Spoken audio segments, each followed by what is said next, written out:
Mateo capítulo 5. Vamos a continuar desde el versículo 21.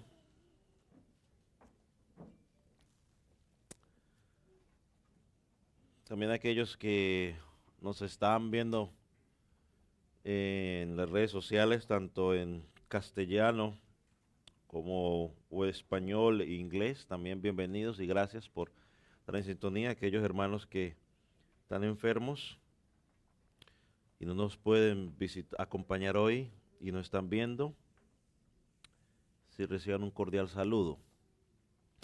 Mateo capítulo 5, versículo 21 al 26, vamos a leerlo nuevamente. Oíste que fue dicho a los antiguos, no matarás, y cualquiera que matare será culpable de juicio. Pero yo os digo que cualquiera que se enoje contra su hermano será culpable de juicio, y cualquiera que diga necio a su hermano será culpable ante el concilio. Cualquiera que diga fatuo quedará expuesto al infierno de fuego.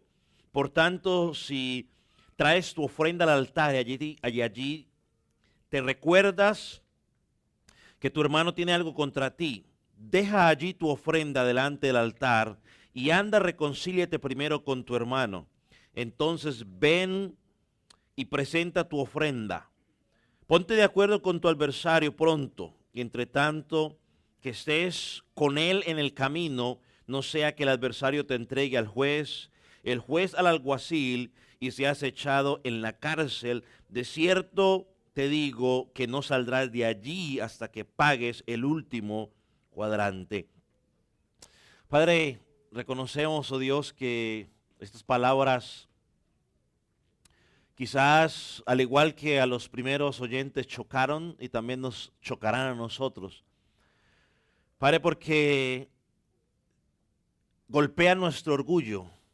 Señor, mi oración es que en esta mañana tu Espíritu Santo doblegue nuestro orgullo, Señor, y traigas claridad a nuestra vida por medio de este pasaje.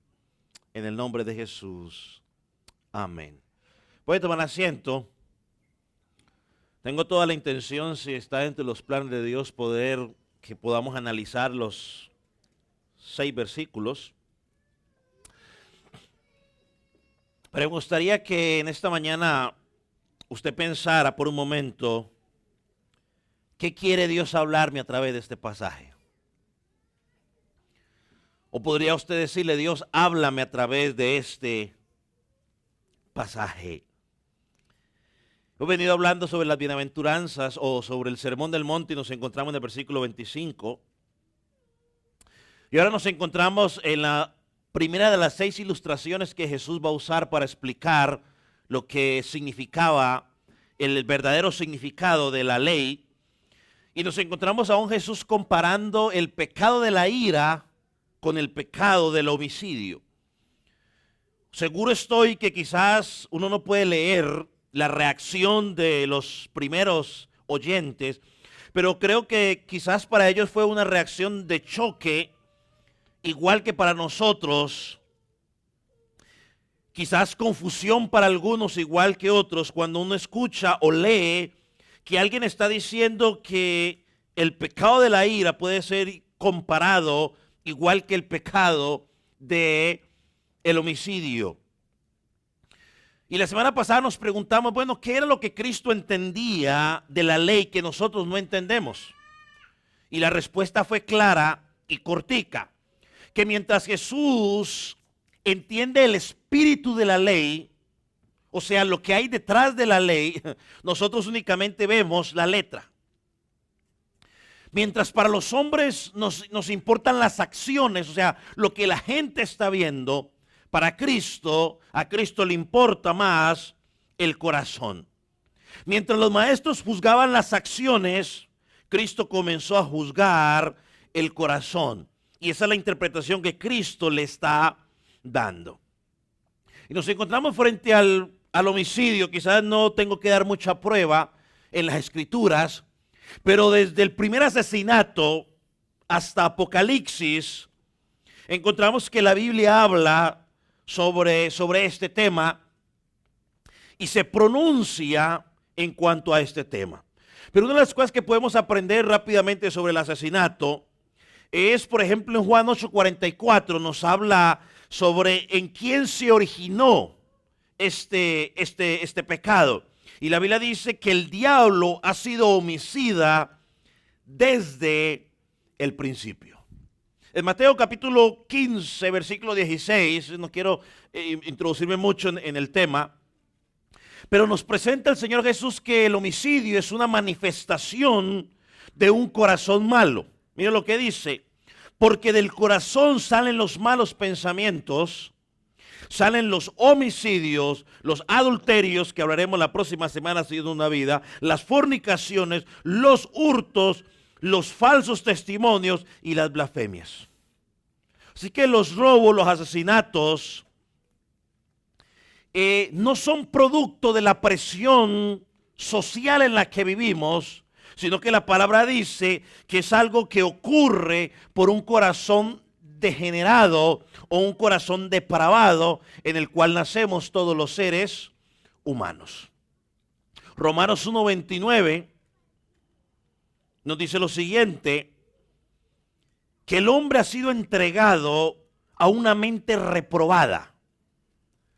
Y como resultado de esa mente reprobada, mira lo que sigue diciendo el versículo: llena de toda injusticia, fornicación, iniquidad, codicia, malicia, llena de toda envidia, asesinato, contiendas y engaño. Entonces el hombre es un asesino o un homicida simplemente porque tiene una mente reprobada, que se ha entregado al mal y se ha alejado de Jesucristo. Yo sé que cuando la gente piensa en asesinato, dicen, eso tiene que haber sido que vivió una vida mala. No. Es producto de un corazón que está depravado y que está malo. Entonces el asesinato es un crimen que se originó en el diablo, surge del corazón depravado del hombre. Y también el apóstol Pablo en Gálatas 5:21 dice que el asesinato es una obra de la carne. Así que desde Caín, que fue el primero que mató, hasta Apocalipsis, encontramos el homicidio o el asesinato en todas las partes de la Biblia, y en todas las formas como usted lo quiera ver el asesinato se encuentra. Hoy hasta lo quieren legalizar, ¿no?, el aborto, pero aún eso es asesinato. Así que usted lo puede encontrar en todas las formas posibles, el asesinato. Pues en el versículo 21, Jesús le dice algo interesante, ya entrando en nuestro texto, en la parte que queremos enfatizar. Ustedes han entendido de una forma incorrecta.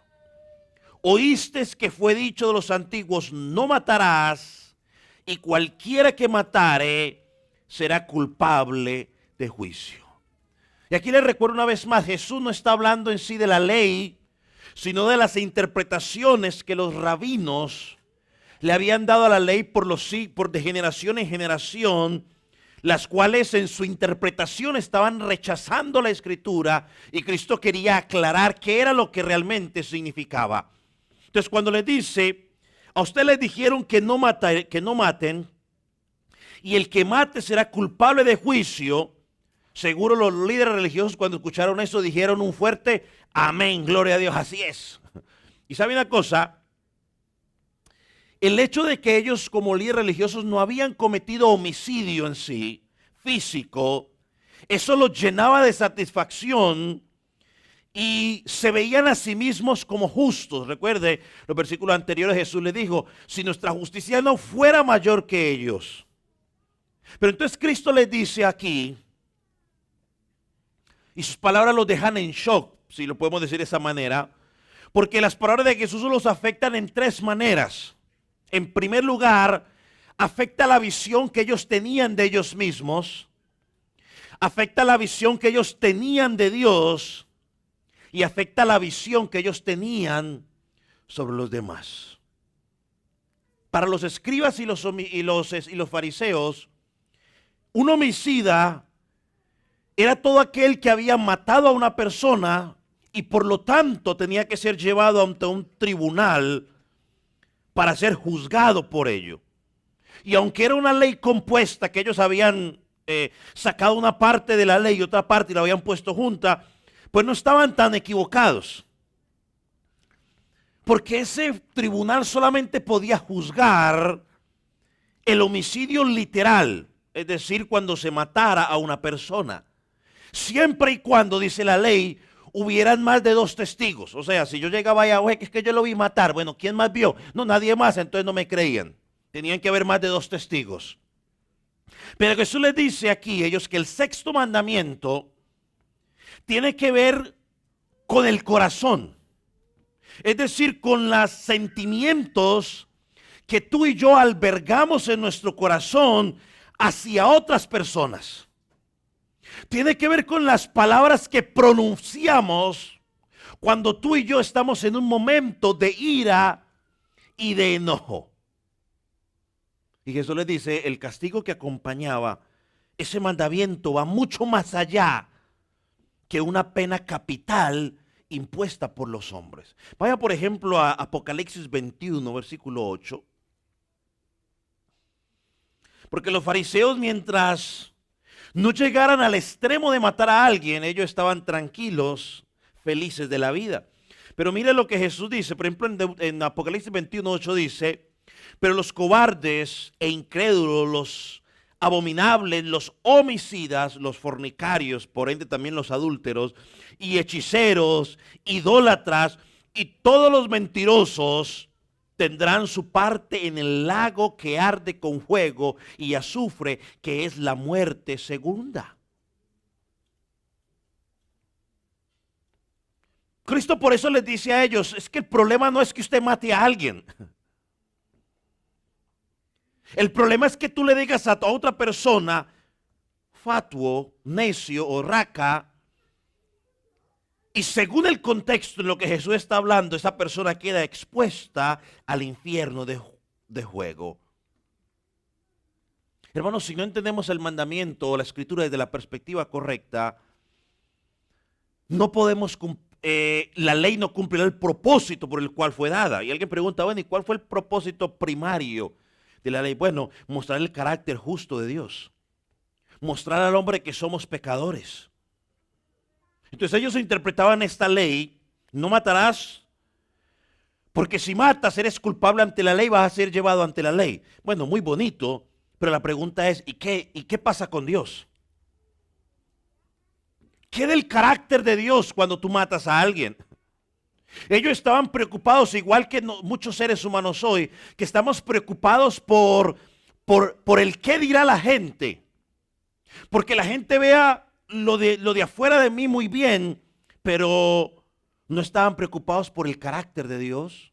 No están preocupados por lo que Dios ve en su interior. Ellos mencionaban lo externo. O sea, mientras usted podría sentir todo lo que quiera en su interior, mientras no lo matara, usted estaba tranquilo. Jesucristo le dice, pues no es así. Por eso el versículo 22 dice, pero yo os digo, en otras palabras, permítanme interpretarles correctamente lo que significa el 6.º mandamiento cuando dice, no matarás. Y Jesús le da 3 ejemplos. Uno es cualquiera que se enoje contra su hermano. Segundo es que le diga necio. Y el tercero es que le diga a su hermano raca. Versículo 22. Pero yo os digo que cualquiera que se enoje contra su hermano, y creo que esto lo voy a leer, sí, contra su hermano, será culpable de juicio. Cualquiera que diga necio o insensato a su hermano será culpable ante el concilio, y cualquiera que le diga fatuo o idiota, lo traduce otra versión, quedará expuesto al infierno de fuego. Jesús es claro. Jesús, y espero que usted lo entiendan esta mañana, o que yo lo pueda explicar bien. Jesús dice, no tienes que matar a alguien físicamente para ser culpable. Si en tu corazón albergas pensamientos de enojo, de ira, de odio, de amargura contra alguien, cualquiera persona, también eres un homicida. Y yo se lo digo hoy con toda la seguridad. Convencido estoy que ninguno de los que está aquí es culpable de haber matado a alguien físicamente. Pero sí estoy convencido 100% que todos los que estamos aquí hemos sido culpables de que en nuestro corazón hayamos albergado pensamientos de ira, de enojo, de amargura y resentimiento hacia alguien. ¿O no hay amenes? Ahorita todos somos santos entonces aquí.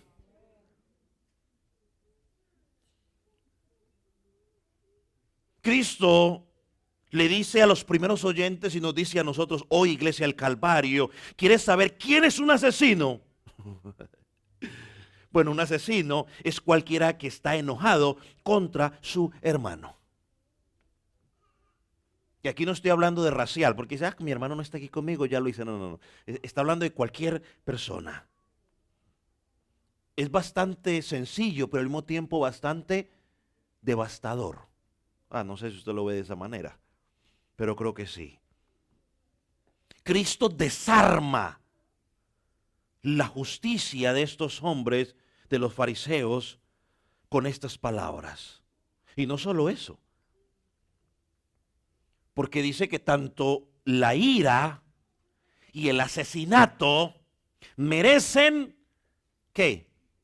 El mismo castigo. No, nuestra sociedad dice lo contrario. No, el asesinato merece un castigo diferente. El que está enojado, ese no hay problema. Un día hablé yo sobre los pecados, bueno, no lo hablé, lo mencioné, ¿no? Sobre los pecados respetables, ¿se acuerda? Esas cosas que son pecados, pero no diga nada, pastor, eso tranquilo. Eso haga cuenta como no, pase tranquilo. No hemos visto nada. Eso 80 millas por hora no se ve, pastor. Hágale. Versículo 22. Todo, y lo voy a leer de la Biblia de las Américas, porque la Biblia de las Américas lo traduce interesante.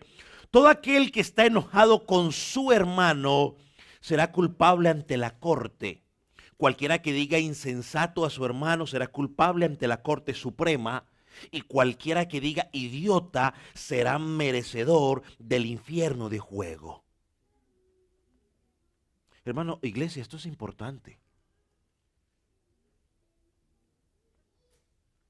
Cristo dice que va a juzgar lo que suceda en tu interior de la misma manera como si hubieras matado a alguien. Ahora, y no me va a decir, pastor, usted lo está sacando de contexto. No. Posiblemente usted ha tenido la oportunidad de matar a nadie, pero en tu corazón tienes el suficiente odio, amargura y resentimiento contra alguien que si no te metieran preso lo matarías.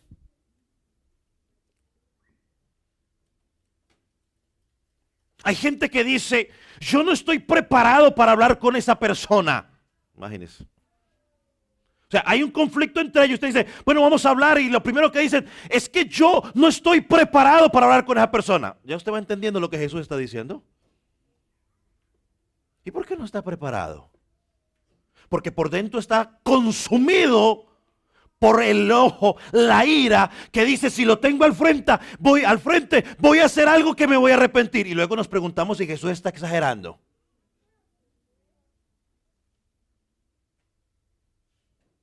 ¿Está exagerando Jesús? No, Jesús conoce lo depravado que es el corazón. Por eso Dios dice y pone los sentimientos a nivel del asesinato. Algunos estará diciendo, escogí mal día para haber llegado. El que está en la casa pues puede desconectarse y decir, bueno, pues se fue la luz. ¿Sabe lo que dice Primera de Juan 3:15? Y creo que se acuerda que lo estudiamos una vez. Primera de Juan 3:15 lo presenta algo interesante. Dice, todo aquel que aborrece a su hermano es homicida. Wow. Y viene la parte final porque no queda allí. Y sabéis que ningún homicida tiene vida eterna permanente en él. Así que Juan dice que a toda persona que aborrece de forma práctica o crónica, es decir, que está constantemente en amargura contra su hermano o contra cualquier persona, Juan dice tiene una condición de vida que está demostrando que en realidad no ha encontrado salvación. Eso es lo que está diciendo Juan aquí. Parece ser, pero no lo es. Puede ser un Judas. Judas parecía ser, pero no era. Demas parecía ser, pero no era. Y ahora, y déjeme aclarar algo aquí, porque algunos ya quizás está tratando de presentar una justificación. Pastor, ahí dice hermano. Bueno, en el contexto de Juan, que está hablando a la iglesia, habla de creyente. Pero el énfasis que Jesús está dando aquí en Mateo es más amplio. Cuando le dice hermano, la mayoría de los que estaban escuchando el Sermón del Monte por primera vez eran judíos, ¿no? Que para ellos el vocablo hermano significaba alguien en un sentido cultural étnico.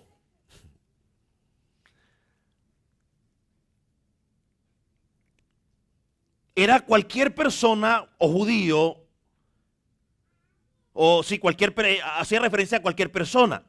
Así que usted y yo no podemos decir ahora, bueno, sí, bueno, yo no tengo odio contra mi hermano en Cristo, pero sí contra el vecino, porque eso no cuadra.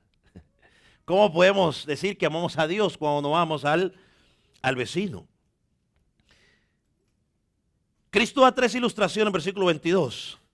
En primer lugar, pero yo os digo que cualquiera que se enoje contra su hermano. Mire lo serio que es albergar sentimientos de ira en el corazón. Pastor, ¿qué es la ira? Yo encontré una definición interesante que quiero compartirla. Se me olvidó ponerla al frente, pero la ira es la respuesta activa, o sea, lo que yo voy a hacer de toda persona y que rinde un juicio moral negativo acerca de algo que es percibido como malo. Es la respuesta activa de toda la persona y que rinde un juicio moral negativo acerca de lo que es percibido como malo. Y encontré algo interesante también, que es 4 razones por las cuales las personas nos enojamos. Y la primera es, nos airamos cuando alguien ofende nuestro orgullo. O sea, ofendieron mi orgullo y yo me enojo. Segunda, nos airamos cuando pensamos que alguien viola nuestros valores y nuestras creencias, ¿no? Están violando mis creencias, mis valores, como colombiano, como mexicano, como salvadoreño, como lo que sea. Entonces me ofendo. Nos airamos cuando no podemos controlar a otros como queremos y nos hacen sentir inseguros. Esa sí es buena, ¿no? Como no los puedo controlar, entonces ¿qué? Estos los hijos que a veces no pueden controlar a los papás y ¿sabe cómo se ponen? Que si no fueran tan pequeños, usted no me sentiría el manotazo. ¿He escuchado? O a veces, una vez el hijo tiene que decirle, y no me levante la mano. Imagínate pudiera levantar la mano o midiera 6 pies como yo. Tome. La cuarta razón por la cual nos enojamos: cuando alguien interfiere en lo que queremos hacer. Yo quiero hacer tal cosa y le iba a dar un ejemplo de novios, pero déjalo break a los muchachos descansar. Pero hay muchos ejemplos. O sea, interfiere el papá o el que sea el jefe, el pastor, en lo que yo quiero hacer, y entonces empiezan los problemas y el enojo. Y como no le puedo pegar, no lo puedo matar, por dentro estoy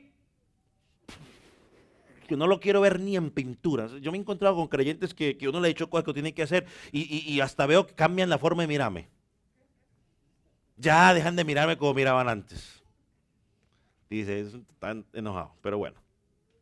Así que la ira, estas 4 respuestas nos dejan ver que la ira es egocéntrica.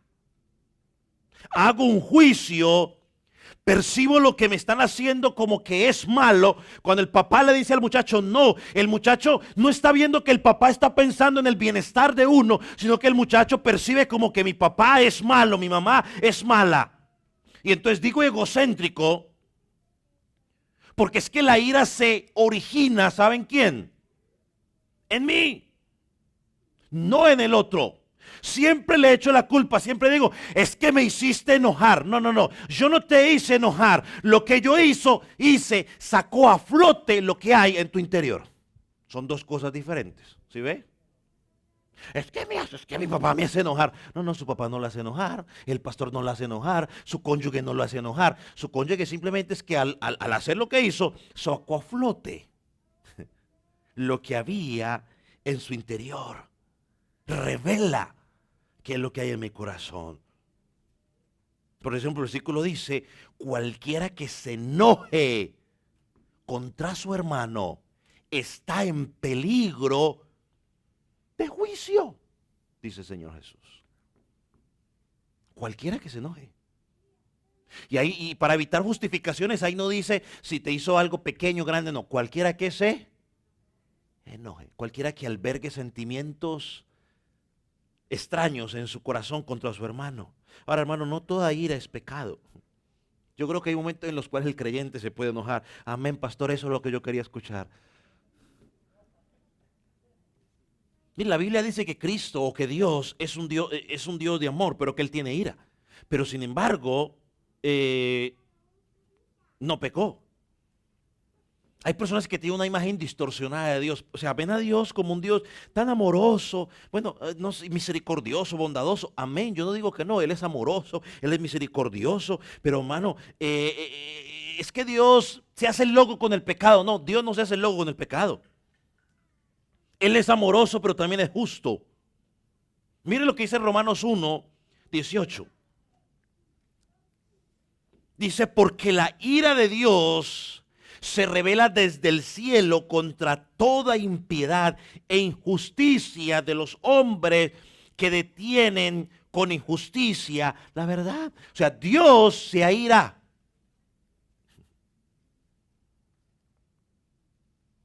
Hebreos 10:31 también dice, horrenda cosa es caer en manos del Dios vivo.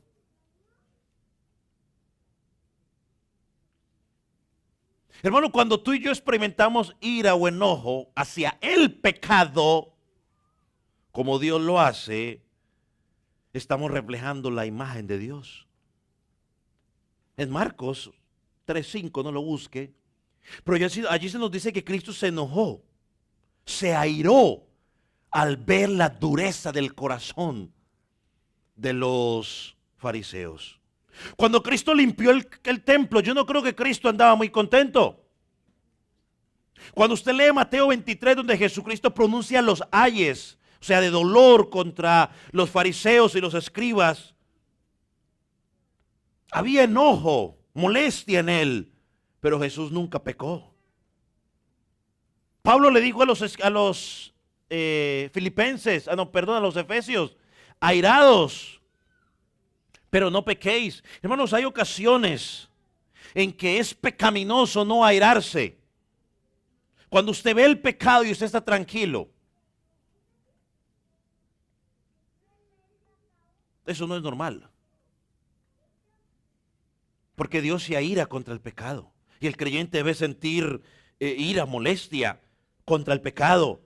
Porque el pecado denigra la imagen de Cristo, la imagen de Dios. Por eso el creyente no debe celebrar pecado de nadie. Cuando la ira va dirigida hacia el pecado, porque está violentando el honor de Dios, está empañando el honor de Dios, esa ira produce tristeza. Y esa ira produce un deseo de restauración. Pastor, ¿cómo sé cuando mi ira no es pecaminosa? Porque esa ira viene acompañada de una tristeza por el honor de Cristo y al mismo tiempo hay un deseo sincero en tu corazón de restaurar a ese hermano que está en ese pecado. Pero la ira que surge, y mira la diferencia, aquí la ira o el enojo está surgiendo de un pecado que está doblegando el orgullo de Dios, perdón, la honra de Dios. Pero cuando el pecado o la ira es el producto de una indignación personal de lo que me hicieron a mí, bueno, ahí eso es una ira pecaminosa, porque muchas veces procuro ¿qué? Venganza. Y este pasaje nos está hablando de esa ira egoísta. Esa ira donde me ofendió a mí, se metió conmigo, se metió con mi país, se metió con mi papá, con mi mamá, con mi hijo. ¿Ya? Los hijos dicen, conmigo haga lo que quiera, pero a mi papá y a mi mamá no le digan nada.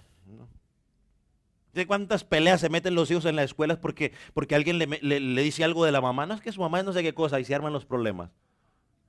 Y al contrario los papás, conmigo haga lo que quiera, pero con mi terroncito de azúcar no se meta. ¿Sabe, hermano? En griego había varias palabras para la ira. Y una es timos.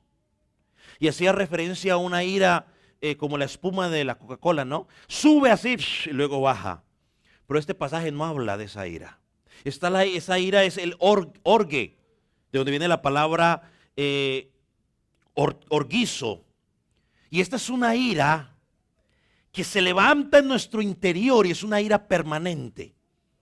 Es una ira que está alimentada con el tiempo y es de larga duración.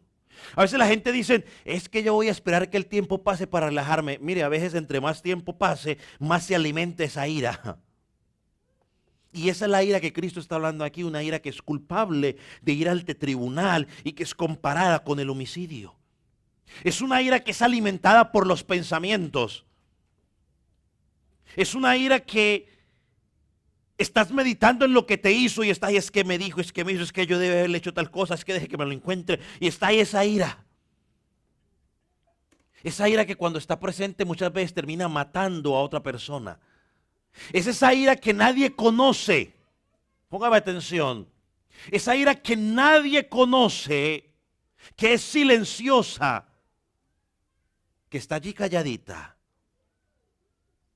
pero que Dios, que conoce las intenciones del corazón, puede identificar esa ira. Es capaz de verla, identificarla, y por eso dice, esa ira es peligrosa.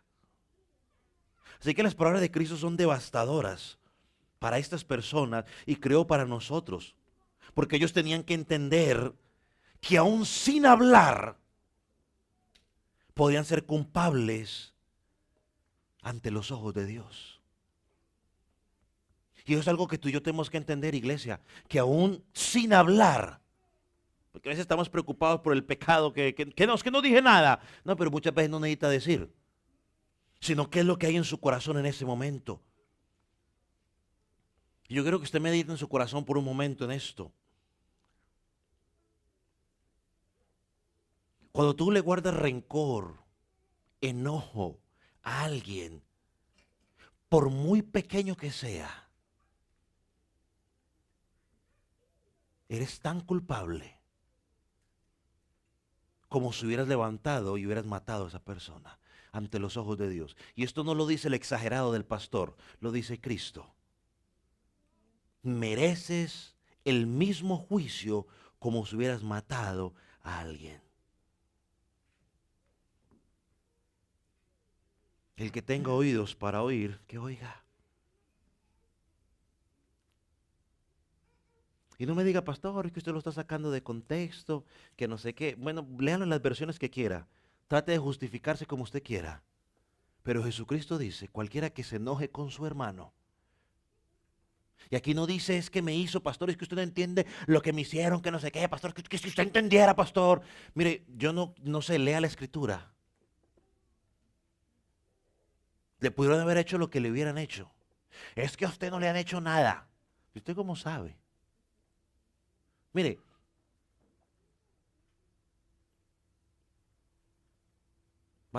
pensé mucho en decirlo, no, lo voy a decir. Y no como queja, sino porque para que usted entienda. Los pastores son las personas que más tienen que practicar perdón.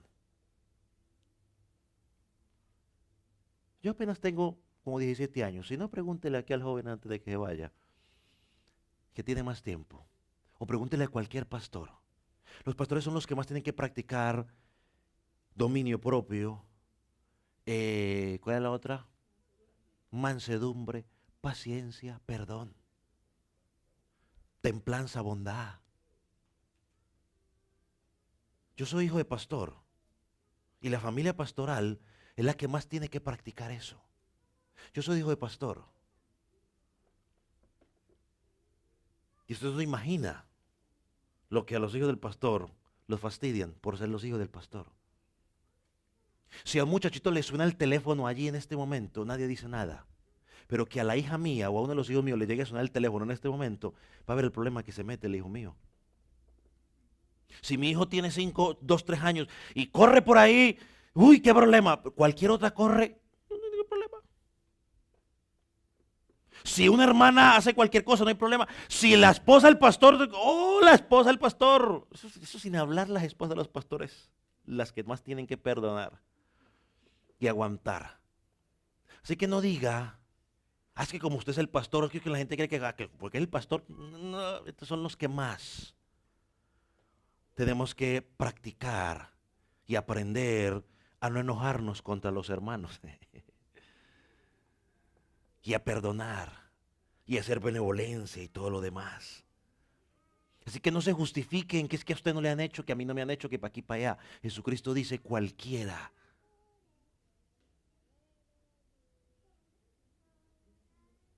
Yo un día tuve que decirle a una muchacha en la congregación, es que usted se dijo al pastor, y yo estaba tal copete que yo le dije, sí, pero tocame, le dije, soy de carne y hueso, también me equivoco, así le dije. Y nosotros nos reuníamos con los hijos de los pastores, porque habían actividad de los hijos de pastores, y un día una de las hijas de los pastores, ya era ya más adulta que nosotros, nos dijo lo siguiente, me dijo, yo oí, no me acuerdo cómo llamaba el pastor, el que trabajaba en la Guardia Civil, ¿cómo se llamaba? Sí, el de los naranjaditos. Bueno, la hija nos dijo, yo hoy en día voy a una iglesia donde no saben que mi papá es pastor. Así nos dijo ella. Voy un día. Entonces yo escuché la historia de todos los hijos de los pastores, a los hijos de los pastores. Así que, y uno aprendió a perdonar, amar y a no guardar resentimiento. Quizás cuento hoy esto porque a veces la gente utiliza la excusa, es que usted no sabe, pastor, lo que me han hecho a mí. Bueno, a todos nos han hecho cosas. Pero la Biblia aquí no dice, dependiendo de lo que te hayan hecho. Dice, si guardas rencor, ira contra alguien, estás en problema. Entonces, si estás enojado con alguien, con alguna persona, estás en peligro de ser juzgado, no por los hombres, sino por quién? Por Dios. Por Dios, que no ve ninguna diferencia entre el que asesina y en el que se llena de ira contra otra persona. Segunda ilustración, versículo 22.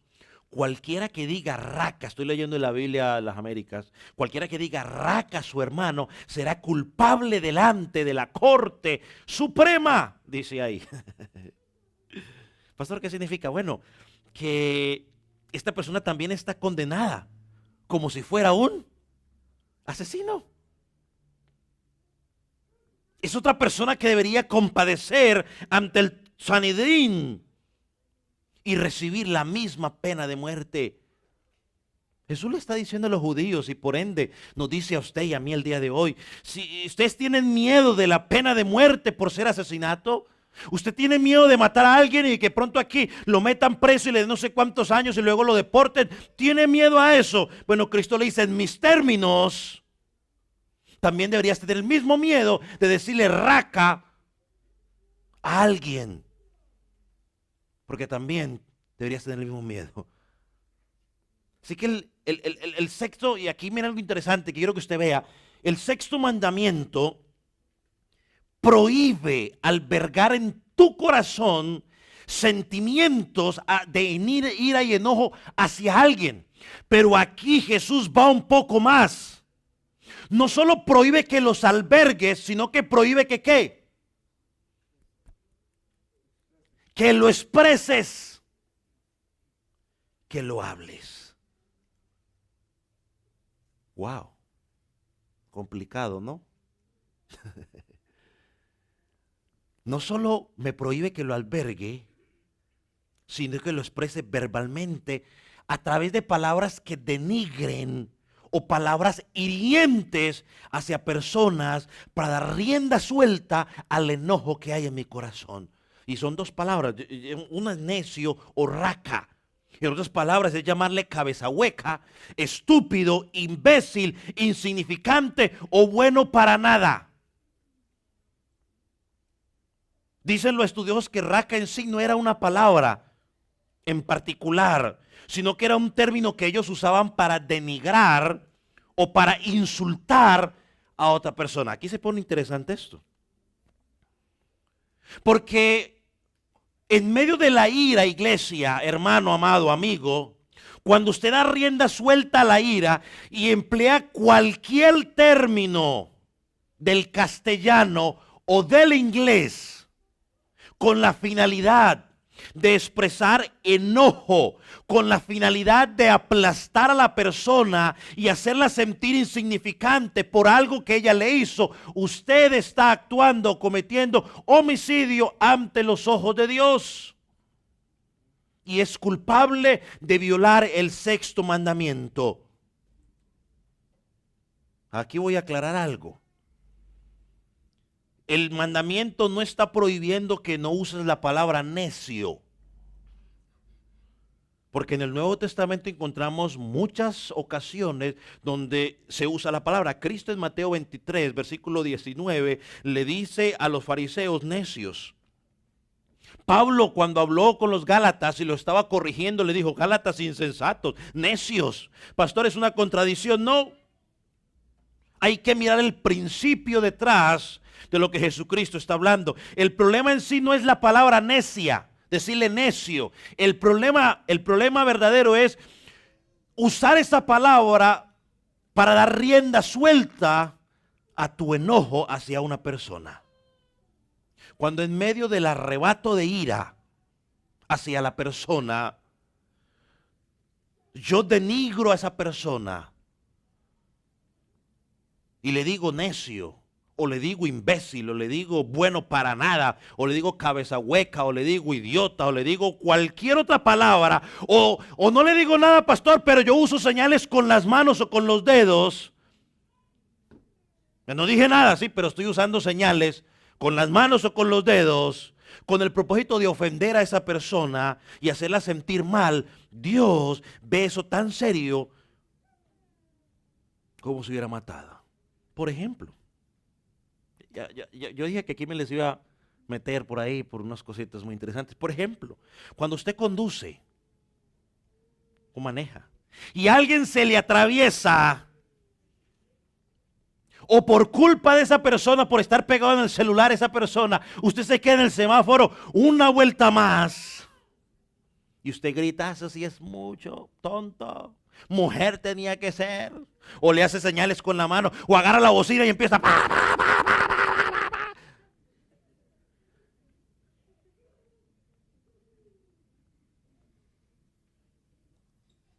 usted está en problemas con Dios. Pastor, pero es que solo la bocina. Sí, es que usted no estaba tocando la bocina usted está tocando la bocina en expresión de ¿qué? De enojo y molestia hacia la otra persona. ¡Ah! Y le pone.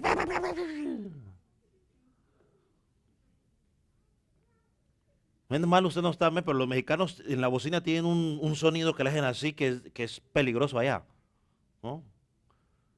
Y lo usan. Entonces, como no lo pueden decir, se lo tocan con la bocina.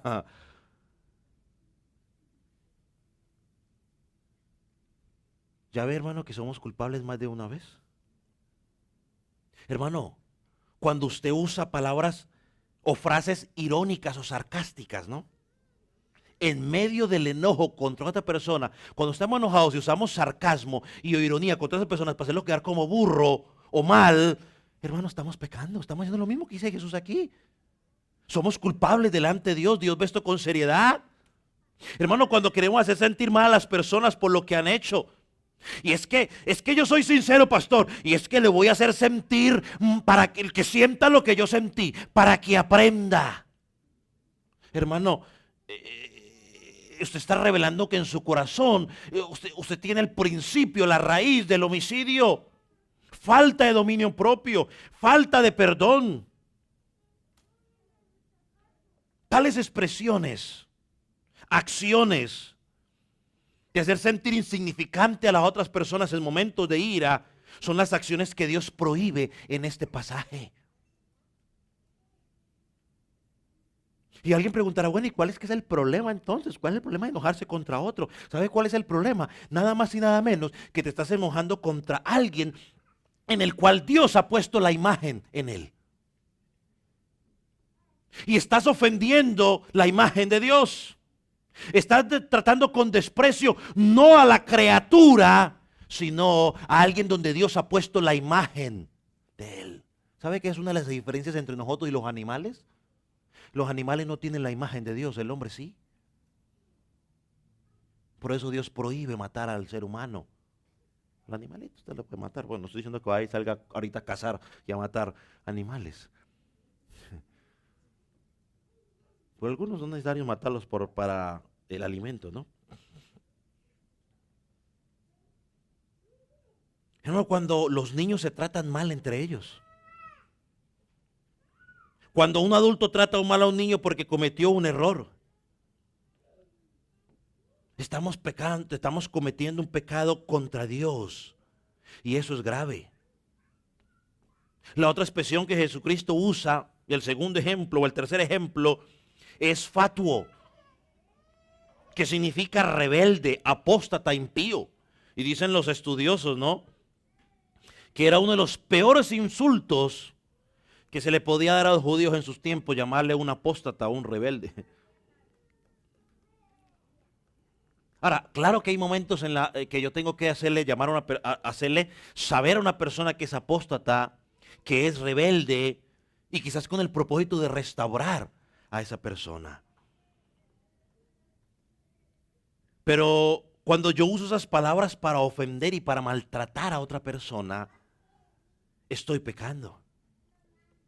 Así que esa es la prohibición detrás del texto. O el principio, perdón, detrás del texto. Mire, yo le puedo decir a una persona, yo puedo decir, esa persona es un impío. Esa persona necesita a Jesucristo. Yo puedo decir, sí, él es impío, él no es cristiano. Yo puedo decir, mira, eres un impío, eres un rebelde. Tu rebeldía te separa de Jesucristo. Necesitas a Cristo para que Él cambie esa rebeldía y toda esa cuestión en tu corazón. Pero si yo digo, lo que pasa es que ese es un impío, impío tenías que ser. Todos los impíos son así, rebelde, te ganaste el infierno. Bueno, estoy siendo culpable de homicidio. Y Jesucristo me va a llamar a cuentas por ello. Entonces cualquiera que diga fatuo, necio, apóstata, rebelde, será expuesto al infierno. Eso es lo que dice el pasaje. Ahora, ¿cómo podríamos resumir el versículo 22? Podría ser de la siguiente manera. Este mandamiento prohíbe albergar sentimientos malignos en mi corazón hacia otra persona y manifestar esos sentimientos por medio de palabras o acciones hirientes. Así lo podríamos resumir.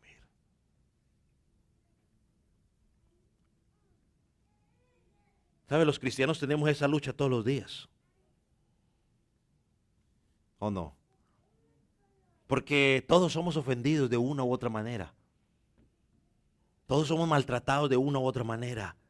Y es allí donde el creyente tiene que aprender a llevar esas pasiones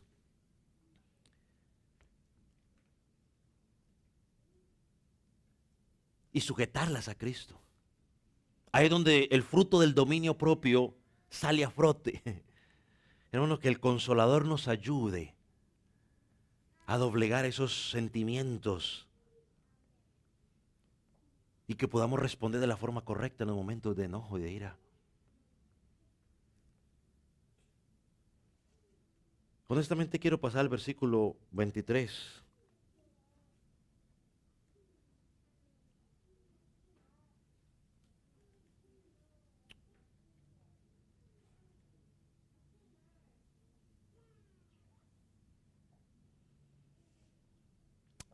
Démosle, al fin y al cabo el chino lo cierran tarde. ¿Se aguanta unos 30 minutos más? Y pastor, ya llevamos una hora.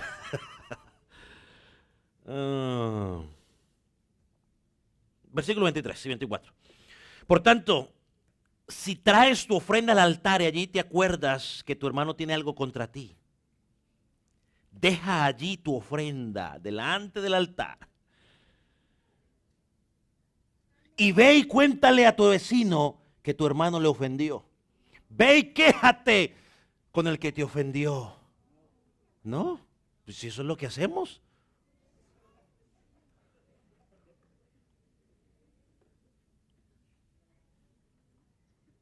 ¿Eso es lo que hacemos?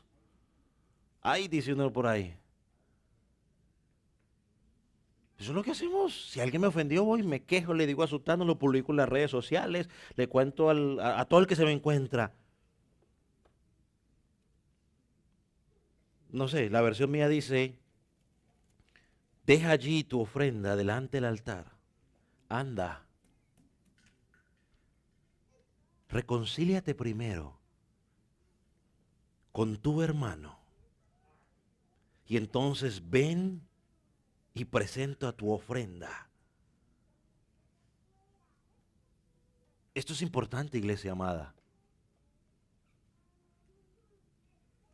Y mire cómo Jesús nos pone las cosas. Primero, no solo nos dice que no albergue sentimientos en mi corazón hacia otra persona, de ira, de enojo. Segundo, me dice, ni se te ocurra que empieces a pronunciar palabras hirientes hacia esa otra persona. Y por si fuera poco, por si algo faltaba, ahora el Señor Jesús dice, antes de que me vayas a adorar a mí, y eso es importante, antes de que me vayas a adorar a mí,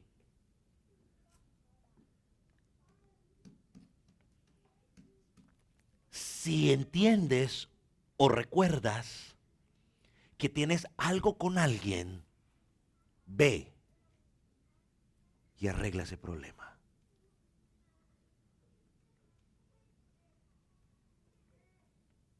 Y hay dos razones por las cuales no quiero seguir predicando ahora.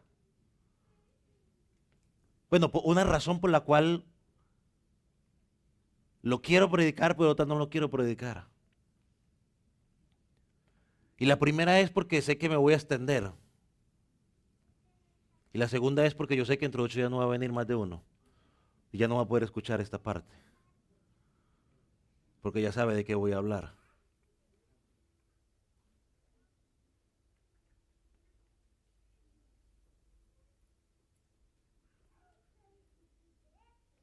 El sexto mandamiento, tenemos que correr una milla extra, iglesia. Es decir, no tengo que albergar sentimientos peligrosos, ni decir palabras hirientes contra nadie. Tengo que ir y buscar a esa persona y tratar de resolver ese problema. Se lo voy a dejar nomás allí por hoy. Suficiente para que tenga una semana para que arregle el problema. Y pueda ofrecer su adoración a Dios con libertad. Yo estaba pensando, dije, ¿sabes qué? Hoy lo estaba pensando, pues dije, luego no alcanzo, pues dije, entre 8 días voy a predicar primero y luego cantamos. Pero bueno, tiene una semana para que vaya y arregle el problema. No es para que le cuente al vecino, no es para que lo publique en Facebook y empiece con sarcasmos y pascuales. No, es para que vaya esa persona. Dígale, mira, creo que yo tengo un problema contigo. Creo que tú tienes un problema conmigo. Yo no tengo nada con usted, bueno, pero últimamente no me saluda, no sé nada, entonces tienes un problema, arreglémoslo. Sí, porque esa es la respuesta típica. Yo no tengo nada contigo, estamos bien, yo no tengo nada contigo, pero no me saluda. Me encuentras en la tienda y te me escondes. O sea, a mí me encontré, el otro día me encontré con un hermano, yo estaba limpiando la alfombrita y un hermano me encontré, vine y me saludó. Y después dijo, no, está otro hermano. Dijo, ¿dónde está? Ahí está, ahorita paso. Yo salí, fui, pasé y también lo saludé. Qué bueno cuando uno encuentra hermanos y puede saludarlos. Pero a veces hermanos se encuentran y se hacen los locos y se esconden para no saludar. Si tú te escondes tienes un problema, ve y arréglalo. Perdóname, pero ve y arréglalo. En la cuarentena me encontré otro también y aquí estoy, sí, y estoy allí con mi familia arreglando. Oh, de veras, ahorita les caigo. Y luego fui de lejitos, pero me compartí con ellos un rato. Dice ahí el pasaje, si allí recuerdas que tienes un problema, que Él tiene algo contra ti, ve.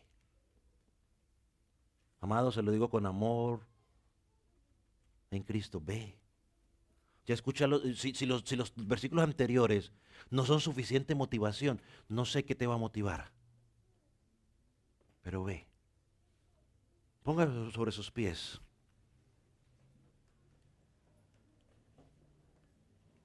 Y dentro de 8 días meditamos en los últimos 2 pasajes, los últimos versículos.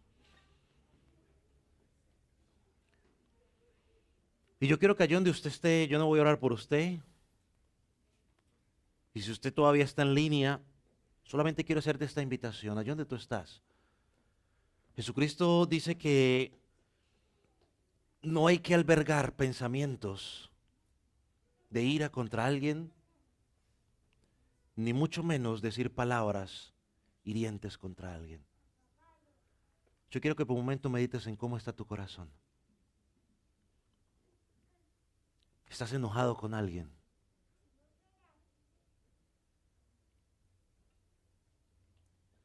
Mira que los fariseos se preocupaban por lo que se veía afuera. Cristo le dice, deje de preocuparse por lo que se ve afuera, preocúpate por lo que yo veo adentro. Estás albergando, por muy pequeño que sea, ese enojo contra alguien. O le has dicho palabras, o eres de los que cuando te enojas empiezas a decirle a la gente palabras que quizás posiblemente no sean malas, pero que en tu momento de ira denigras o insultas o quieres hacer sentir mal a esa persona. Arregla con el Señor allí en donde tú estás. Arregla allí con el Señor donde tú estás. Pide perdón al Señor y dile, Señor, que el fruto del dominio propio esté sobre mi vida. Señor, hemos sido culpables de albergar enojo hacia otras personas. Señor, hemos sido culpables de usar palabras,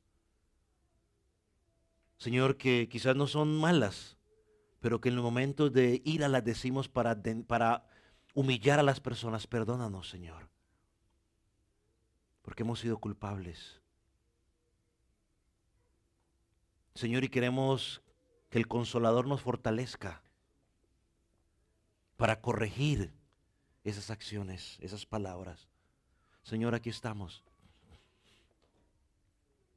Aquí estamos, Señor Jesús. Sabemos que tenemos esa lucha y clamamos a ti hoy para que nos fortalezcas. Padre, gracias. Gracias, Padre Celestial. Padre, te pedimos de manera especial que tú puedas derribar nuestro orgullo